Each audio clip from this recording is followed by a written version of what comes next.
Donc, l'objectivité à la recherche d'un idéal impossible.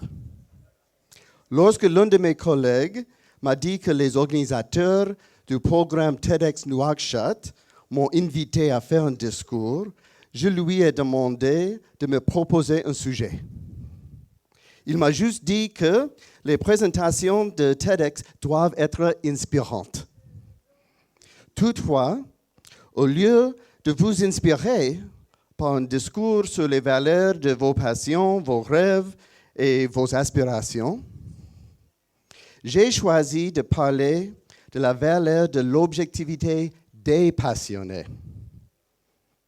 Je pense que la vraie objectivité est une mesure impossible à trouver chez l'être humain, même si les efforts que nous menons pour l'atteindre sont des puissants moyens pour réaliser nos espoirs, nos rêves et nos aspirations.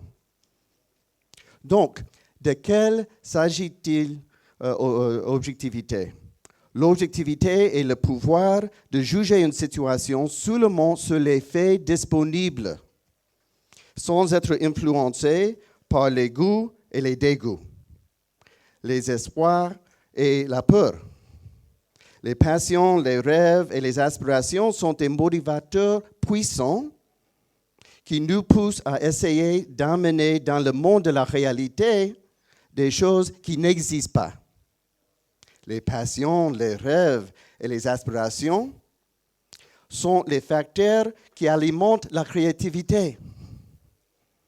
L'objectivité des passionnés est une approche très efficace pour faire un plan qui transforme les rêves en réalité concrète.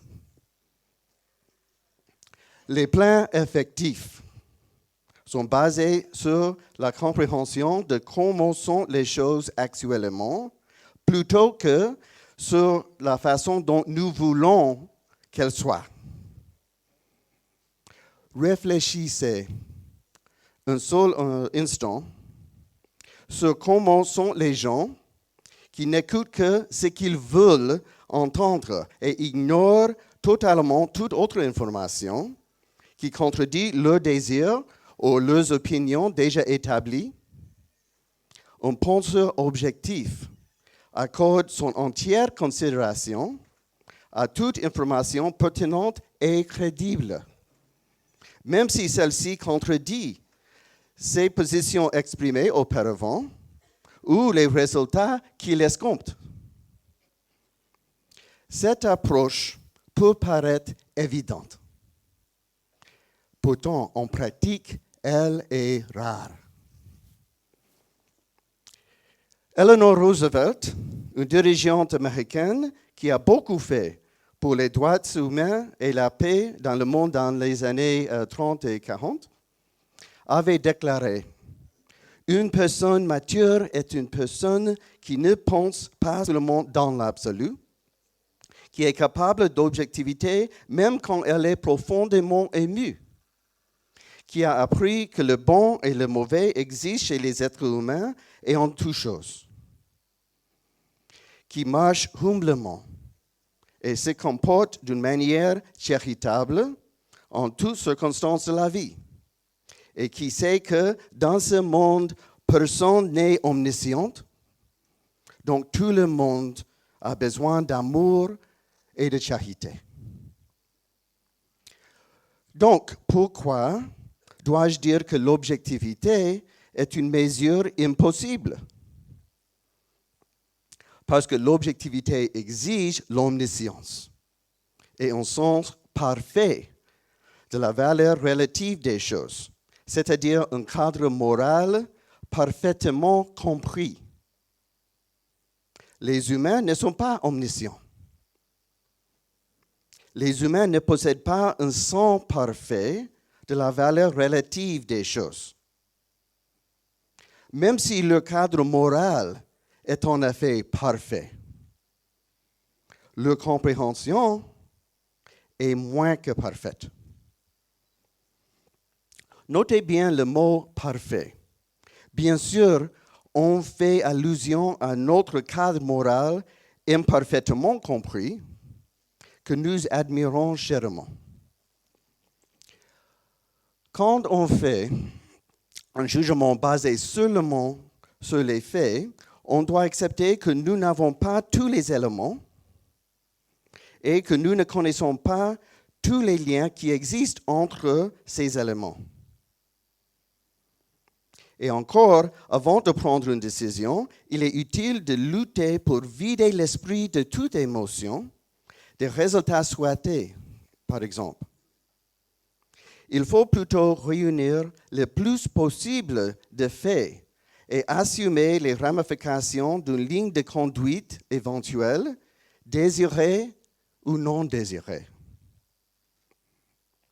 Si vous acceptez le principe que l'objectivité est une approche digne lorsqu'on prend des décisions, alors je suggère 3 techniques qui peuvent augmenter l'objectivité: la consultation, le timing et l'intuition.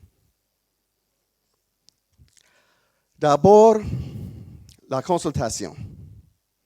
En réalisant que notre connaissance est imparfaite, la consultation avec les autres, quand c'est possible, peut contribuer à aider à prendre les bonnes décisions. Pensez à 2 passagers dans une voiture et qui regardent à travers la même vitre. À chacun, il est demandé de décrire ce qu'il a vu. Il est peu probable qu'il remarque la même chose ou qu'il se rappelle exactement de la même chose. Leur attention sera attirée par des détails différents selon leur propre intérêt. La liste qu'ils produiront ensemble sera plus complète que leur liste individuelle. Les meilleurs résultats sont le fruit de consultations avec ceux qui voient le monde différemment, plutôt que les avis de ceux qui partagent la même perspective. Deuxièmement, le timing. Le temps est un facteur important dans la prise de décision. Prendre une décision très tôt signifie que vous auriez pu avoir plus d'éléments concrets. Prendre une décision trop tard signifie que l'opportunité que vous attendiez n'est plus disponible. Troisièmement, l'intuition. L'intuition peut à la fois aider et nuire aux efforts d'une prise de décision objective. C'est un phénomène réel. On peut l'expliquer différemment. J'adhère à la théorie selon laquelle l'intuition découle de nombreuses observations et des connexions qui s'établissent par nos esprits au niveau du subconscient. Nos esprits traitent l'information et arrivent à des conclusions à la fois au niveau du conscient et au niveau du subconscient. Quand on prend une décision, on devrait être ouvert aux inclinations de notre intuition. Cette voix calme à l'intérieur de chacun de nous, comme une autre source d'information. Toutefois, nous ne devrions pas donner à l'intuition un statut supérieur aux autres sources d'information. Rappelez-vous que nos détours résident également dans notre subconscient et peuvent ainsi affecter notre intuition. Écoutez cette voix calme à l'intérieur de vous. Quand vous écoutez une personne qui vous donne des conseils, mais ne laissez pas l'intuition faire la décision à votre place. Le meilleur moyen de pratiquer la prise de décision objective est d'essayer chaque jour de juger son propre comportement avec la plus grande sincérité et honnêteté. Cela peut être douloureux, ce qui explique pourquoi peu de gens le pratique. Le fait de se demander des comptes efficacement, de réviser précisément nos actions par rapport à notre cadre moral et nos objectifs, cela exige un niveau élevé d'objectivité.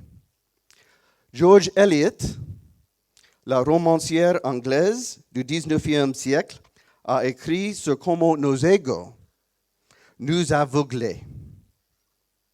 Une petite tâche très proche de notre vision ne va-t-elle pas voiler la gloire du monde et laisser seulement une marge à travers laquelle on voit la tâche? Je ne connais aucune tâche si pénible que le soi. L'autocritique est un test ultime de l'objectivité. Une fois que vous aurez pris votre décision, aussi objective que possible, il est alors temps de la réaliser. Cela exige de l'humilité. Si vous êtes conscient que vous n'êtes pas omniscient et que vous ne possédez pas le jugement parfait, alors vous devrez admettre que vous pouvez avoir tort. Cela nous amène à la relation fondamentale entre décider et agir. Les actions hésitantes et indécises ont souvent tendance à échouer. Une fois la décision prise, elle devrait être menée avec conviction. Et pourtant, même en cours d'exécution de vos plans, vous devriez être attentif aux nouvelles informations pertinentes et être prêt à la réajuster en conséquence. C'est un équilibre difficile à maintenir, mais essentiel à la réussite dans ce monde en constante évolution. Comme chacun d'entre vous contribue à l'avancement de sa société, j'espère que ces réflexions sur la façon de penser seront utiles pour vous. Le psychologue américain du XXe siècle, Abraham Maslow, a dit que l'objectivité des passionnés est elle-même une passion pour le réel et pour la vérité. Alors, peut-être qu'en définitive, j'ai réussi à vous inspirer. Sinon, rappelez-vous ce proverbe en hassaniyya. Elima shavsma la tanya tolu.